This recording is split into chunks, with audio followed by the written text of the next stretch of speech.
Hello, everybody, and welcome to another episode of On Air with Owen. I'm excited about this one. I think we're going to get some really interesting points coming across because I'm joined today by Tom Boston, who is today in his very last day as an SDR at SalesLoft. He's staying within SalesLoft, but he's got a new exciting role that we will talk about. I'll let him do the grand reveal shortly. But no doubt, if you're watching this, you probably already know because he's posted it on social 100 times, I think. But nonetheless, excited about the discussion, and we've got a really, I think, unique topic today, something that we haven't discussed before. Our topic is how personal brands can impact on your performance as an SDR.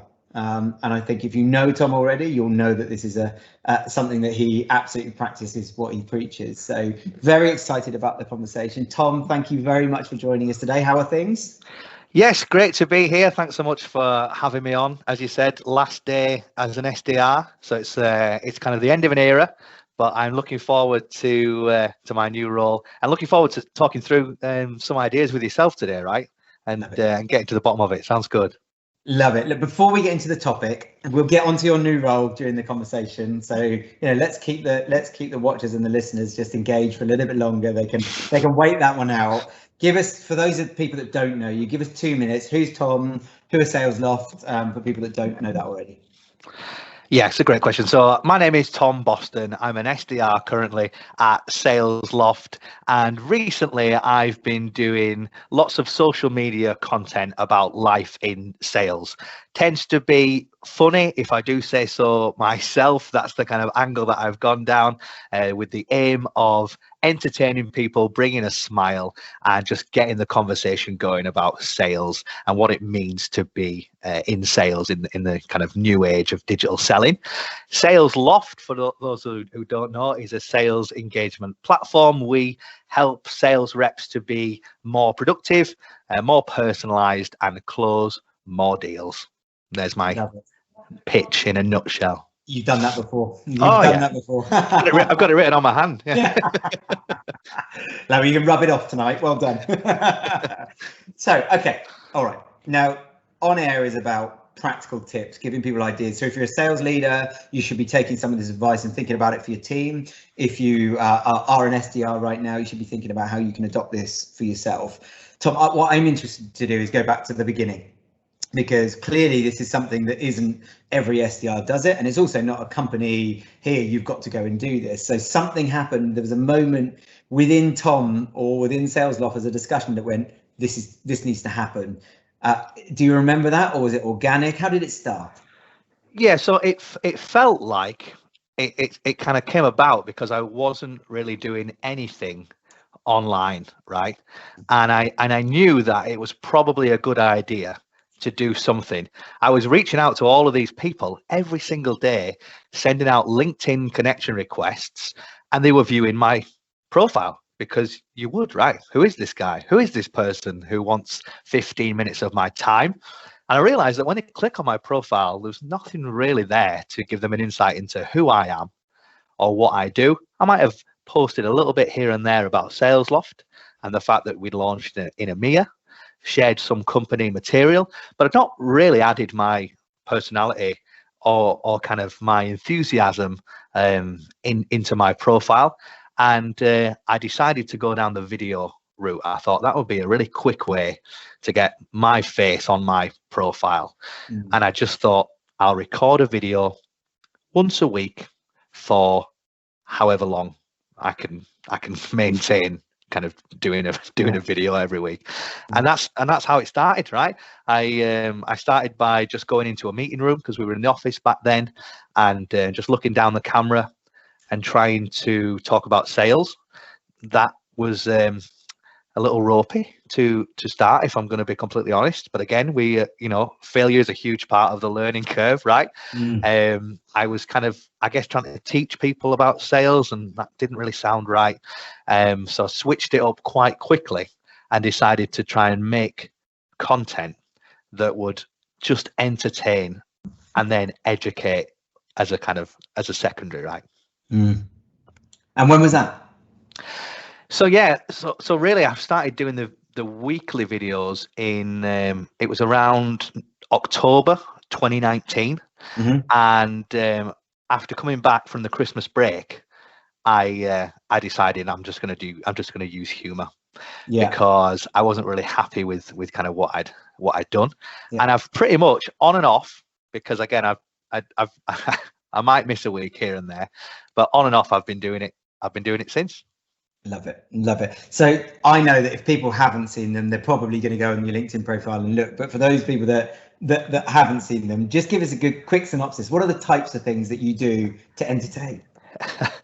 Oh, that's a great question. I don't think anyone's asked me. What if you've not seen the videos? How would you describe them? I guess. Yeah. So I guess the trials and tribulations of a sales rep, brought to life with a tongue-in-cheek twist. I mean, that might be over-explaining what the videos are, but essentially it's me having a lot of fun about some of maybe the pain points that sales reps feel on a daily basis, or some of the things that resonate with reps, right? So a lot of my content, I will get comments like, "Oh, absolutely, like 100%," right? Because it's me acting out conversations that they've had with their manager. It's me acting out conversations they've had with a prospect, or maybe bringing to life some of their feelings when you face rejection in sales, or when you book a meeting and the elation of all that. So it's I guess it's bringing that to life with a broad Yorkshire accent. And I have to say, I wonder if your family watch them and they wake up expecting to see 4 Toms or 2 Toms, because quite often, you're playing multiple characters across the video story, and I've watched many of them, and I have to say they do entertain me. They do make me smile, and we've never met in person, and our connection has only ever been through me knowing you through those videos, and I feel like I know you, so it clearly works. But I can imagine that people see it regularly. They might have nightmares around multiplication of Toms at night. Wake up and we're all there. Yeah, what a world where there'd be four versions of myself. Yeah, I don't know if my wife would like to live in that world. Love it. So let's take you back to October 2019. You explained the why. So this was about credibility, presence, people being able to know who you were, and hopefully the end objective was to increase the efficiency of your outreach and the level of engagement from prospects you were talking to. Has it worked? Great question. Yes, that would be my ultimate answer. Yes, it's put me in a place where I'm familiar to lots of people within our kind of target market, right? Which was the aim. Don't get me wrong, there's plenty of people that I prospect who'll say, "Never heard of you, mate. Don't know. I don't know who you are." Because not everyone is like me, who are on LinkedIn and enjoying content and really are kind of wrapped up in that world of like what's going on. But I would say the majority of people that I prospect, even if I'm not connected with them necessarily, have at least heard of my content, which is mad, because it still blows my mind to this day, the actual reach of those of those videos, even people who I'm not necessarily connected with, right? Because people who you're connected with, you think, oh yeah, maybe they've seen it or whatever. But yeah, there's no greater feeling for me that when I actually get someone on the phone or send someone an email, they'll reference some of the work that I've done. And then I guess second to that, I've also seen a steady stream of inbound leads come through over the years, which again, as an outbound rep, is gold, right? Because that's what you're doing on a daily and a weekly basis, trying to generate those leads and those meetings. And when someone comes to you specifically because of the work you've done, it's such a great feeling. You almost feel like you're cheating the system somewhat, right? Because they're coming to you rather than you going to them. Love it. Can we substantiate that for a second? Because I know, and that there will be skeptics out there who say, "Oh, you could be on the phone talking to people selling, and you're busy making funny videos and all of that." I think the only way we can show people that these things work is by talking through the outcome and the result. So when you say you've had there's a flow of inbound, like what are we talking about? Are we talking about multiple coming in a week, a month? What do you see that you wouldn't otherwise see if you weren't doing it? Yeah, and again, I want to make this clear. It's not about me going, oh, I've done a TikTok video on LinkedIn, so I don't have to make any cold calls this week, or like I'm not going to add anybody to a cadence because I've got lots of views on a LinkedIn video. I very much look at it like something that complements my process. So here at SalesLoft, we believe that a multi-channel prospecting approach is how reps need to structure their day to set themselves up for success. But I know that I can complement that with content, and then hopefully somewhere along the lines, the prospect will join the dots, and it will set in, and it will give me the success that I'm looking for. In regards to inbound leads, don't get me wrong, they're not, I don't have my inbox blowing up every single day, but I do often tell a story of in 1 week, so from Monday to Friday for working week, I had 3 inbound leads that all turned into closed revenue within the following 2 weeks. Wow. And I said to my manager, I think I've cracked it. I think I've cracked this whole process. It didn't last. They weren't coming in every single week, but that's if I was an athlete, that's my personal best. I look at that and I go, wow, they were kind of inbounding because of the content, but they were also kind of ready to purchase SalesLoft for their team, which is that kind of sweet spot of where I wanted to be. I was top of mind for them, rather than them clicking on our website and going for a demo request. They thought, I'm going to speak to that guy who does those videos. And they may not have ended up on SalesLoft's website without it. I expect a portion would, and some would, and even if you I don't know, divide that by 3 and say it's 1 a week, that's 50 people a year that are coming to you that most SDR quotas, that's a big chunk of the number of meetings they need to get in a year, and the amount of your time to generate those or to contribute to generating those is, I'd imagine, a lot more efficient compared to outbound. So it works, right? And that's fantastic to hear. With the videos, I'm guessing one of the key things is consistency. So you didn't put a video up, however funny it was, and see a month's worth of trickle of inbound leads come in. You might get 1, but I'm guessing it's the consistency that plays a key role in making this work. How do you stay disciplined to make sure you do one? Yeah, I guess it's like anything, right? It was a commitment. When I did my very first video, I said to myself, I was like, this is probably going to be a little bit rubbish for about 6 months. And I was like comfortable with that, right? Unfortunately, and I use this analogy quite a lot, unlike kind of learning the guitar, where you get to practice alone, and then when you're good enough, you can then go out to the world. With the kind of personal brand side and the content, you have to really have a bit of a baptism of fire, jump in at the deep end and kind of learn in front of everyone. But it's fine because no one watches at the beginning, right? So it's kind of it's kind of a two-edged sword. For me, I just gone, look, I'm going to commit to doing this until it's good.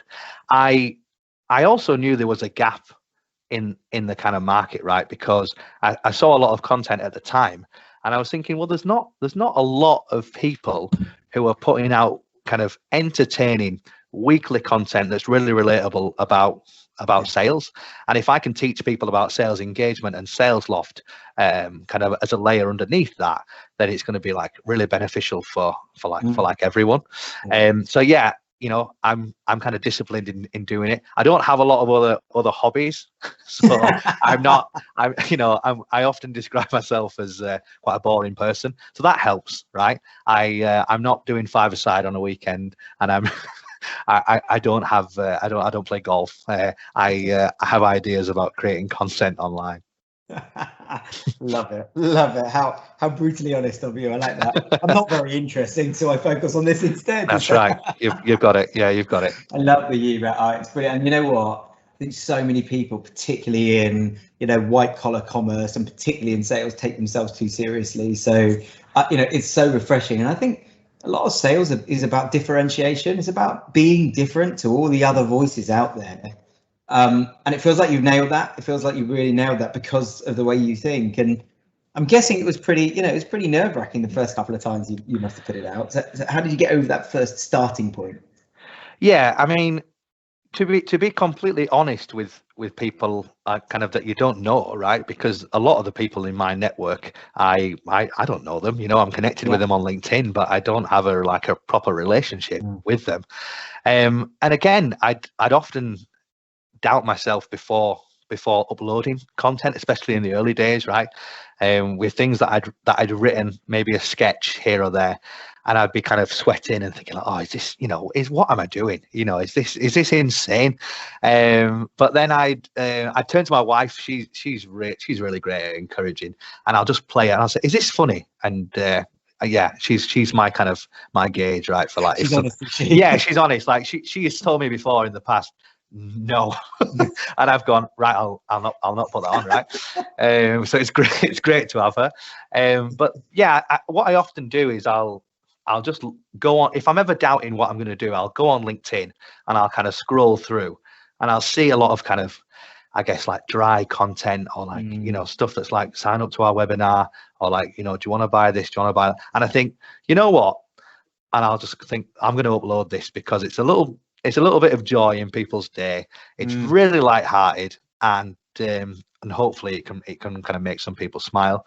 So yeah, it's definitely nerve-wracking, and I get a lot of people saying like, oh yeah, how can you kind of put that out there, and are you worried about what people are going to say and think? But once you kind of get past that, and again, people in my network are so great at commenting words of encouragement, and that really spurs me on. I actually got a message from a guy in Australia just as I was about to record my latest video, and he messaged me and he said, Tom, I love your videos and they make me smile. Keep doing what you're doing. And I was just about to hit record and I thought, you know what? Let's do this. And it was a really great recording and I was really inspired, right? So that helps as well. My network kind of, I feel like they're behind me going, go on, Tom, which is good. I don't know if anybody's ever explained to you the outside experience, and for the listeners and the watchers, I'll give some context that Tom and I have never actually spoken before today. This is our very first conversation. We've exchanged message and email to set this up, but I've invited him on the show because of the things that he's talking about today. And Tom, from a viewer's experience, never having met you, now I know SalesLoft, we're customers of SalesLoft, so I have some engagement there, but only of late. I've watched your videos for quite some time. And from a consumption perspective, I stop scrolling every single time. And it just because it's your face. So actually you could put a really terrible video up and I'd still stop because you've got the credibility that I know that if Tom's put some content up, it's worth looking at. And I think that's a really interesting reason to go about doing the way. Now, don't get me wrong, you've done very good videos, you've done very good content for a long time, and so you've earned that right. So SDRs can't go and expect to do a video and earn that right. But you get past, I'm imagining you get past a critical point of mass where you've now got people's trust, you've got people's ear, you've got their eyes, and you naturally, organically realize that I get value and I go there. It might be humor value, it might be entertaining value, but I think the other thing that is true is that it's honest value. So you talk about the things in your video using humor that are real and true, that actually happen in sales, that most of us don't say out loud or don't realize, acknowledge. But when someone says it, you go, yeah, I know that moment and get that all the time. But we don't talk about it in the run-of-the-mill way. It's almost like humor lets you talk about that and brings us all to a point of now I'm more comfortable talking about it. Yeah, and I've always loved that about humor in any aspect of life, right? Because it does open up the conversation, and there is a release there, right? Because sales is really hard, and it's very stressful, and it's tough, and there's days when people will reject you, they might even insult you, right? And that's quite tough as a person, and it's something I've struggled with in the past. And I think what a lot of reps had to do is put on a brave face and go, no, I'm successful, I'm in sales, I'm hitting my target, look at my great LinkedIn profile. Whereas actually, if you kind of strip that back and go, well, aren't we all in the same boat? You know, we're all just trying to hit target, and we're all trying to book meetings, and we're all trying to sell. And here are some of the funny things that happen along the way. I think it can, unite people. And I think comedy is really powerful kind of in doing that, you know. And I feel very lucky that I've got a bit of a platform to do that. So the way that Tom does it is leveraging humor and that relevancy and sales experience and all the things that we can connect with. I'm guessing if I'm an SDR listening to this, maybe I'm not as funny as you, Tom. Maybe I'm just not as comfortable on video. Maybe humor isn't my natural go-to as a personality. Regardless of that, would you encourage people to start doing something? So you'd say maybe it's not about humor, maybe being funny and creating videos isn't your thing, but it's about starting to do something and do it consistently. And what are the other things that you think people should consider outside of doing it, funny videos? Yeah, I mean, if we all started doing TikTok dances in our kitchen, that would be horrible for the feed, right? Yeah. And it's terrible for you because you'd no longer be unique. That's right. And I can't actually dance as well, so I'm sure there's lots of people out there who would very quickly overtake me, right?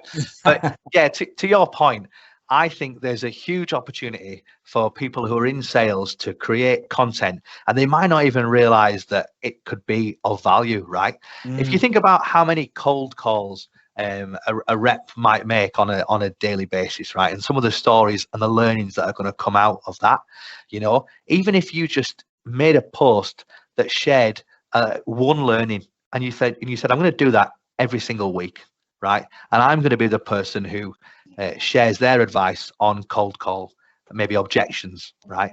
Yeah. Or maybe you want to focus on things like your discovery calls, and you want to tell stories about that, right?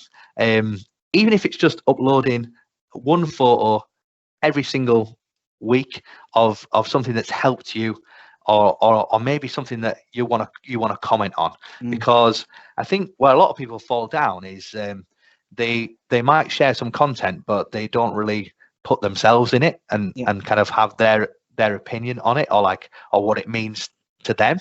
And I think that's when you really start to kind of see the success. So yeah, I don't think that everyone should make video, because for some people that would be like a nightmare. And you can see it in their eyes, right? There's people who make videos who look terrified of making videos because their manager has told them, you get on that LinkedIn. I want to see you recording stuff, and you've got them terrified. Hello LinkedIn.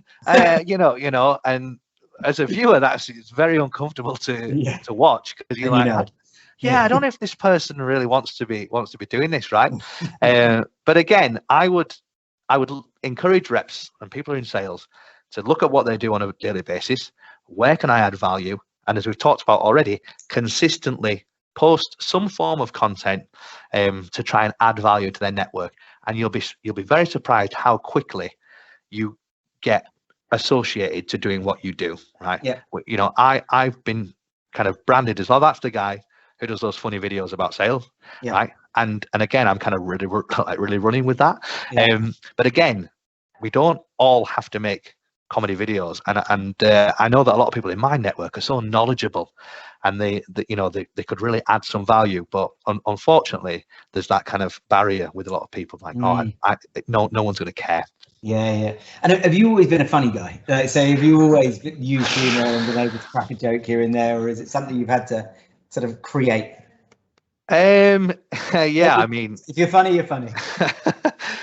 When I left school, so on the last day of school, they had everyone's photo up, right? And mine was Tom, the funny boy, Boston. I'd often tried to make people smile from a very early age, and it's something I've always enjoyed. I can hear my wife in my head kind of rolling her eyes, but Owen, I've always been hilarious. You think funny, right? Yeah, that's right. And it's it's just a laugh a minute in my house. Yeah. But I'm pleased, right? Because you've made me smile a lot already in this conversation, and I can already feel my cheeks hurting because I think that's a skill. It's a real skill, whether it's a practiced or a natural one. It's a skill nonetheless. And I think quite often, particularly with comedians, you find that they're grumpy outside of work because they're fed up of having to try hard to make people laugh. And it's I think the authenticity of you comes across in those videos, and I think we preach about that a lot. Authenticity in sales means a lot. Like you trying to be something you're not, very quickly you get found out, and that connection doesn't happen in the same way. Yeah, and I think people are so suspicious of sales reps, right? And I know that I am as well. If someone calls me and they try and sell to me, I'll kind of and I'll object, and I'll be thinking, who are you? Have you got my number? And it's the same with my prospects, right? But if I can try to add some authenticity, and even if they've seen a couple of my videos, for me it just makes them think, well, maybe I will give him the time of day. And I think that a lot of people, especially who do lead gen like me, kind of forget that really your role is just to get someone's time. That's all you're asking for, right? You've probably got a pitch that you've nailed, you've got written on your hand. You've probably got a product that's going to add some value, right? But the hardest thing is going, look, okay, I'll give you 15 minutes, show me what you've got. And I believe the way to do that is to give someone a glimpse into like who you are, and maybe make it worth their time. The kind of people that I respond to who reach out to me are the people that go, oh yeah, this sounds like a really nice person. I think I'll have a good conversation with them. They're going to add some value. Yeah, love that. And let's try and put some numbers behind it. And I know you won't know exacts and that kind of stuff, but when you first started doing this, take yourself back to October 2019. If you'd have put a video out, how many people would have watched it? How many views would you have got on it? My first video got 2 comments.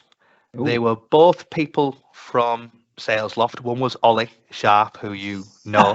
And it was good try. Like your mum, isn't it? Well done, son. Well done, son. Keep going. Good try. Good. We appreciate your effort. It didn't take off at all, right? And it was like a lot of kind of people's content that I see, maybe between 10 and 20 likes and a few comments here and there. But now obviously there's, I'm getting to a stage. I put up a piece of content recently that's just about to tick over 1,000 likes with nearly 100,000 views on that post, right? And it's kind of crazy how far it's come, because at the beginning I was really focused on how many people are kind of liking and commenting on it, and that's really important. Whereas now I just focus on the content, and I just kind of think, look, if it does well, it does well, and if not, there's always next week. Because the value of consistency again. What's interesting though is that you get to the point where it doesn't matter so much, and because you've got that consistency, but you can't pick which ones are going to land as well. Sometimes you can think, I'd imagine I'm sitting there like this with the content we produce. Sometimes you work really hard on something, and you put your heart and soul in anything, nailed that. Absolutely. We all think we've nailed it, goes out, nothing. Then other times you put something so simple, you really don't think about it, it's off the cuff, and it just flies. And I don't think you can pick it all the time. No, I did a video of me miming to It Takes Two, Baby. And that did really well.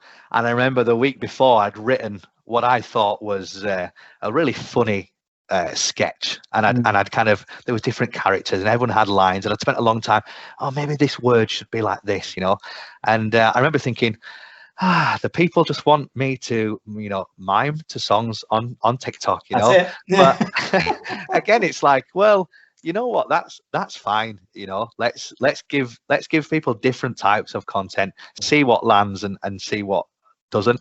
But again, as long as I'm enjoying putting them together and seeing the reaction, then again, it doesn't really matter how they do. No, agreed. And look, everything is better than nothing, isn't it? So you could not be doing it, and there's no benefit to that. So it's all a bonus.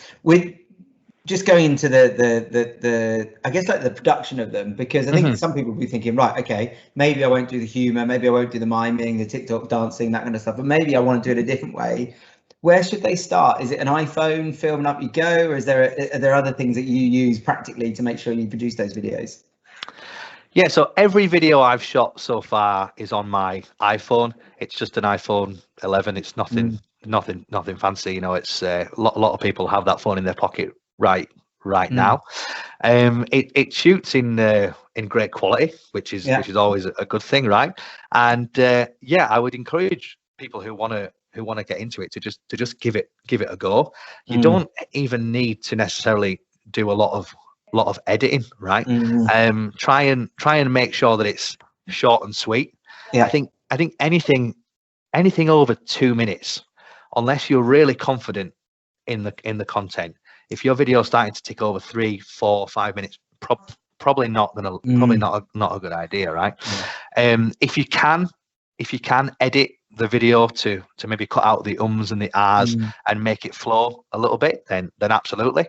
But a lot of my videos, even in the very early days, were just one take, record, video, stop, upload, right? So again, don't let that be a barrier, you know. When you say edit, what do you use to edit? What do you use, a program of some sort? Yeah, so I use Final Cut Pro on my MacBook Pro. I used to work at Apple, so I'm like an Apple fan. Yeah. I mean, I don't want to say it, but no, I've been using that software for a while, and it's probably more advanced than what I need it to be. To be honest with you, I'm not encouraging everyone to go and, because I think it's a few $100s, right? If you were to buy it, and there's loads of free editing tools out there. iMovie is fantastic on a Mac, and even nowadays the phone, right?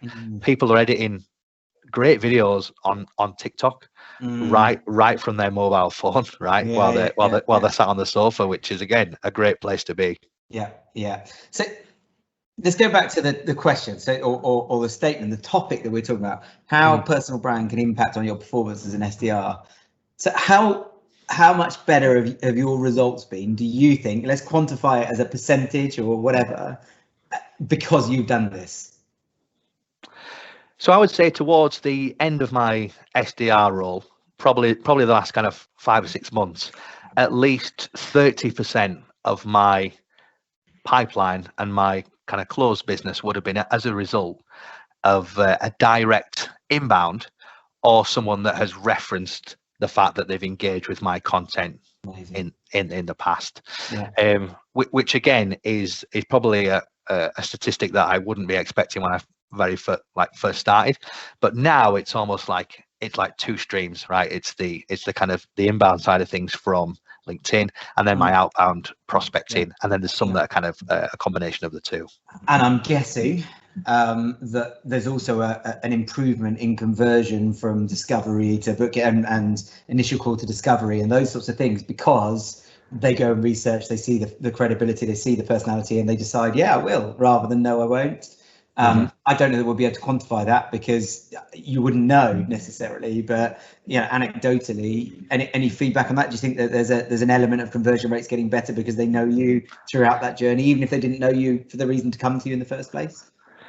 Yeah, it's funny. People always want the number, right? Because I think that's how a lot of people's minds work, right? Like, if I'm going to do this, like, I need to understand it. Yeah. Like, what's the benefit? What's the number? And unfortunately, I can't really give that to people, right? Because I know that my videos have probably generated lots of inbound leads to SalesLoft that I'll never even really know about. And I'm sure that there's conversations that I've had where you might not even reference the LinkedIn content, but in the back of their mind, they've at least maybe seen it or heard of it. But what I would say is it's made my conversations easier.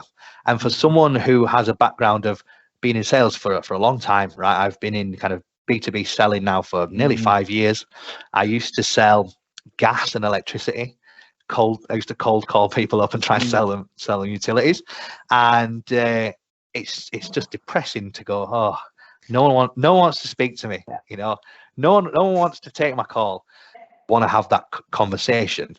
and you are seeing that success from them going from an initial cold call to wanting to have a discovery and a demo.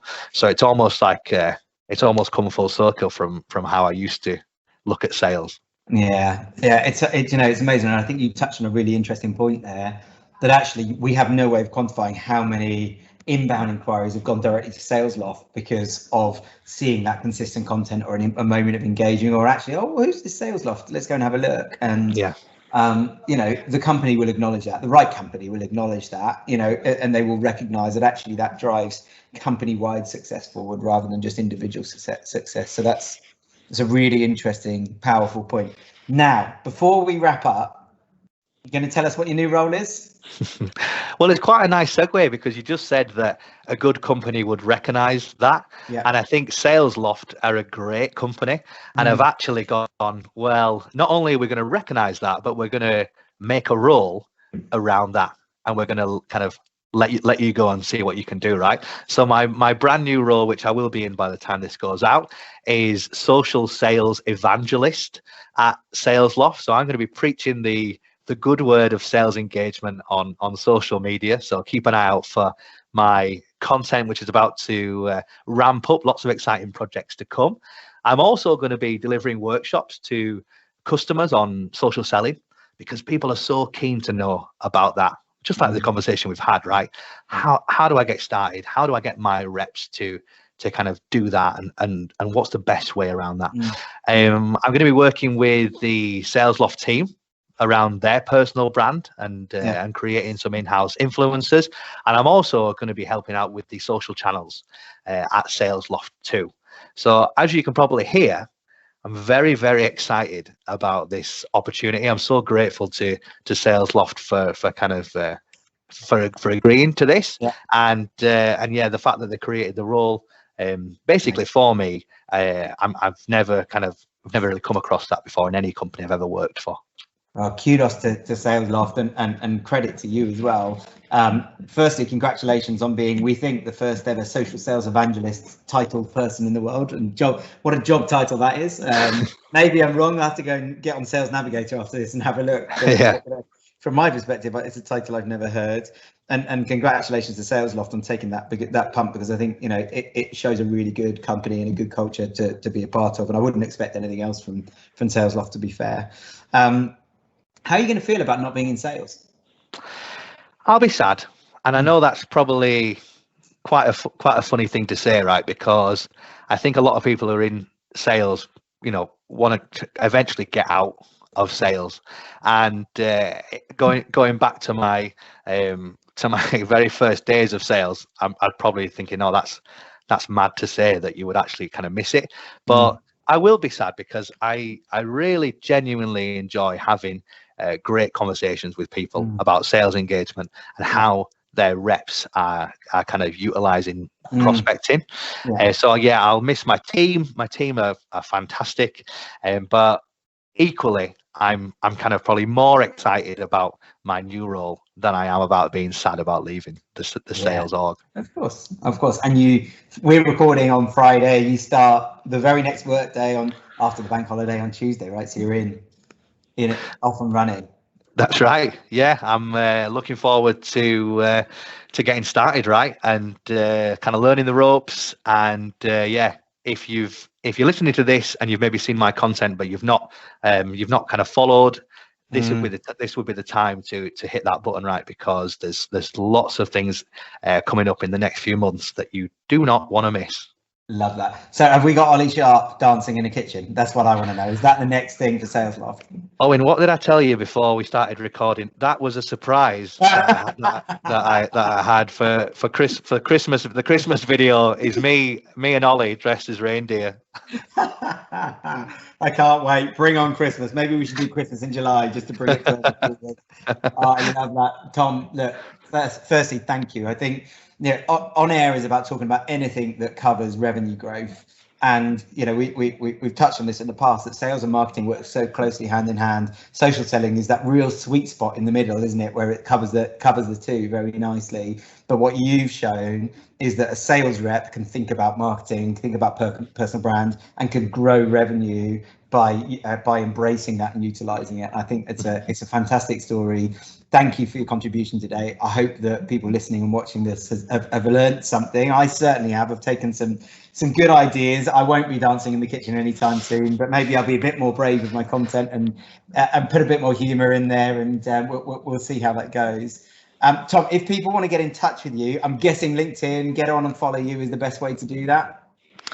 Yeah, the great thing is there's not a lot of bald Yorkshiremen called Tom Boston, so I'm quite searchable. I'm sure you'll be able to find me. But yeah, I'm on TikTok. You can see me on Twitter, but kind of LinkedIn is where I tend to live. So if you want to start anywhere, start there. Love it, absolutely love it. Tom, thank you so much for joining us today. Good luck in the new role. Sounds like you're going to do an amazing job, and I'm sure you will. And thank you for sharing your learnings and your insight and your viewpoint on this topic today. We really appreciate it.